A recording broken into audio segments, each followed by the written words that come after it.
Les principes fondamentaux avancés des signaux et des systèmes en biomédecine reposent sur la nécessité de comprendre non seulement la représentation temporelle et fréquentielle des signaux, mais aussi leur nature statistique et leur comportement dynamique. Le théorème d'échantillonnage de Nyquist stipule qu'un signal continu à bande limitée peut être entièrement reconstruit à partir de ces échantillons, à condition que la fréquence d'échantillonnage soit supérieure à 2 fois la fréquence la plus élevée présente dans le signal.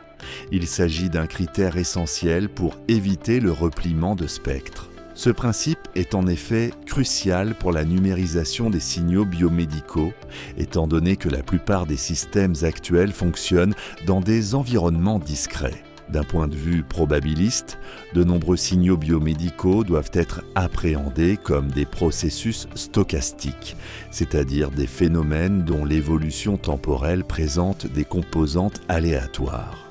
Contrairement aux signaux déterministes, dont le comportement peut être prédit avec précision à l'aide d'une expression mathématique, les signaux aléatoires ne peuvent être décrits qu'en termes statistiques. Dans ce contexte, des concepts tels que la stationnarité et l'ergodicité prennent toute leur importance.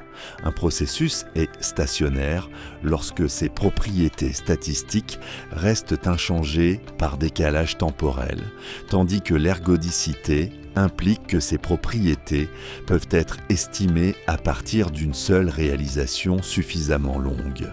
Ensemble, ces principes fondamentaux constituent le cadre théorique essentiel à l'analyse avancée des signaux biomédicaux, intégrant des modèles déterministes et probabilistes dans un environnement de traitement numérique orienté vers des applications cliniques et de recherche.